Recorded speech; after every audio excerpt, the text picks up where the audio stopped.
હું છેલ્લા જ્યારથી મને સમજતા શીખો ને દર્શન ત્યારથી અહીંયા છેલ્લા કેટલા વર્ષથી આવું છું અને દર શિવરાત્રિએ આવું છું. આ રાજાશાહી વખતનું જૂનું પરંપરા મંદિર છે અને અહીંયા જે સોનાનો શણગાર કરવામાં આવે છે કે રાજાશાહી વખતમાં જે આશરે 2 કિલો આસપાસના દાગીના છે કે જેઓ શિવ ભગવાન અને પાર્વતીજીનો શણગાર છે સોનાનો, એ આખો દર વર્ષે શિવરાત્રિના દિવસે જ વર્ષમાં એક વખત અહીંયા શણગાર કરવામાં આવે છે સોનાનો.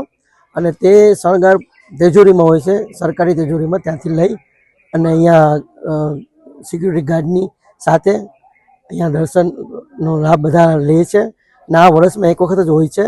અને અહીંયા દર્શન કરવાથી આપણી જે કંઈ પણ મનોકામના હોય તે પૂર્ણ થાય છે. અને દર વર્ષે અહીંયા પ્રસાદીનો પણ આયોજન હોય છે કે ભક્તો આવે તો પ્રસાદી પણ લેતા હોય છે. અને ખરેખર આ પ્રાચીન મંદિર છે અને આ પ્રાચીન મંદિરની ધરા એવી છે કે તમે કોઈ પણ મન્નત હોય તમારી કે ભગવાન પાસે તમે પ્રાર્થના કરો, અર્ચના કરો તો તમારી પ્રાર્થના અર્ચના ભગવાન સંપૂર્ણ રીતે પૂર્ણ કરે છે. મારું નામ જોશી ઉપેન્દ્ર કિશોરચંદ્ર, ભોજેશ્વર મહાદેવ મંદિરના પૂજારી.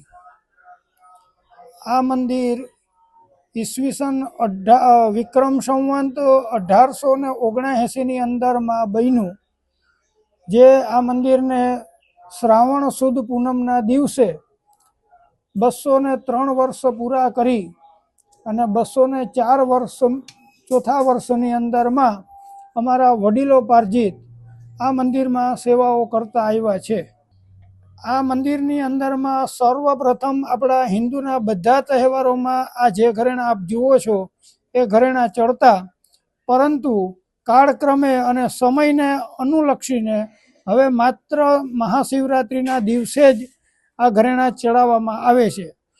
ઘરેણાની અંદરમાં મહાદેવજીને કંદોરો છે, એની અંદરમાં 59 ઘૂઘરી છે, જે પૈકી 6 અડધી છે, પછી સોનાનો કળશ છે, પછી એની ઉપર સોનાનો ટોપ છે અને એની ઉપર સોનાનું બીલીપત્ર છે.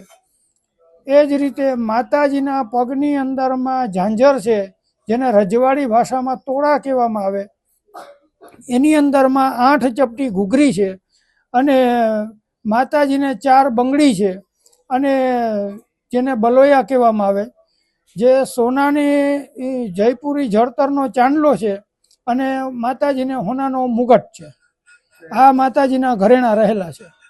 મારા અનુભવ અને મને જેટલો ખ્યાલ છે ત્યાં સુધી ગુજરાતની અંદરમાં સોમનાથ મંદિર, દ્વારકા મંદિર અને અંબાજીના મંદિરને બાદ કરતા જો ક્યાંય શિવજીને સોનાના ઘરેણા હોય તો માત્ર એ આ ભોજેશ્વર મહાદેવ મંદિરને જે રાજવી પરિવારે અર્પણ કરેલા છે. જે મારા ખ્યાલમાં છે ત્યાં સુધી આટલું જ છે. આગળ ક્યાંય કોઈ અન્ય શિવાલયોમાં હોય તો મારા ધ્યાનમાં નથી ભાઈ. આ ઘરેણા છે જે સંપૂર્ણપણે 1.25 કિલો સોનું રહેલું છે, જેની અંદરમાં જયપુરી જળતરનો ચાંદલો છે, જે સોનાનો મુગટ ચડાવીએ એટલે અમે નથી ચડાવતા, પણ એ સોનાના મુગટની અંદરમાં એ જયપુરી જળતરનો ચાંદલો 1885ની અંદરમાં ખાલી 85,000નો પીસ છે.